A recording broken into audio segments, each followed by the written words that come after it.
Vous connaissez l'histoire de ce terrible combat contre l'adoration de Baal qui était devenu presque universel. Comme l'autel fut rétabli et l'Éternel invoqué, que le feu tomba, qu'il eut une grande et puissante démonstration de puissance et d'attestation divine. Ce peuple s'écria aussitôt, c'est l'Éternel qui est Dieu, c'est l'Éternel qui est Dieu. Vous pouvez appeler cela un grand réveil, tout le peuple s'écriait, le Seigneur est avec nous, nous sommes pour le Seigneur. C'est l'Éternel qui est le Seigneur et nous sommes de son côté. Et très peu de temps après, Élie se trouve dans le désespoir. Je ne crois pas que ceci se produisit uniquement à cause de la parole de Jézabel. Elle a peut-être pu être la flèche de Satan dirigée contre Élie à un moment que nous appelons un moment psychologique. Mais je ne crois pas que cela explique tout. Je crois qu'il a pu y avoir un autre facteur. Je ne peux pas le prouver, mais c'est exactement conforme au principe, à savoir celui-ci. Élie était bien au courant de l'inconstance du peuple. Il les entendit crier. Il les vit acclamer l'Éternel. Mais il connaissait ce peuple. Ce n'était que parce que quelque chose s'était produit de façon extérieure et objective, et que le Seigneur avait accordé une manifestation, une démonstration de sa puissance, qu'ils étaient là, en train de crier ainsi. C'est l'Éternel qui est Dieu, c'est l'Éternel qui est Dieu, le Seigneur est avec nous, nous sommes pour le Seigneur. Élie connaissait l'inconstance de ce peuple.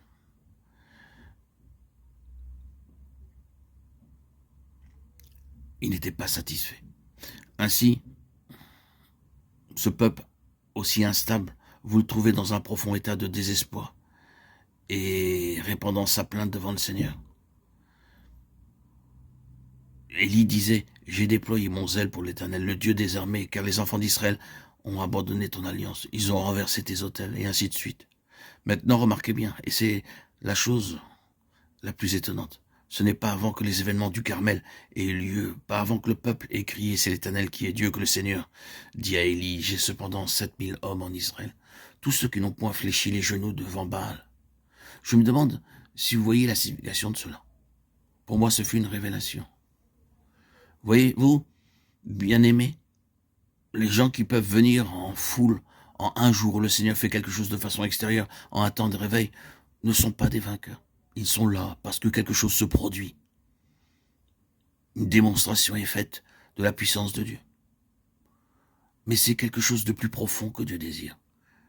C'est le genou qui n'a jamais fléchi devant Baal, non pas celui qui a bénéficié du réveil, mais celui qui n'a point eu besoin de réveil, qui était avec Dieu dans le secret quand tout allait mal. C'est frappant. S'il est exact que le cœur d'Élie disait « Oui, tout est très bien, ils peuvent s'engager de cette façon quand il y a une démonstration, quand la puissance de Dieu se manifeste. Mais ils ne tiendront pas. Si les choses vont mal et si tous les signes extérieurs sont enlevés, ils apostasieront de nouveau. Ce que je désire, c'est quelque chose de bien plus profond. Maintenant, je ne parviens pas à le trouver. Cependant, le Seigneur déclare, je le possède. 7000 qui ne crient pas, mais dont les cœurs m'ont accompagné tout le long du chemin. Ils n'ont pas besoin de réveil. Ils ont été vrais de cœur, et ainsi des vainqueurs.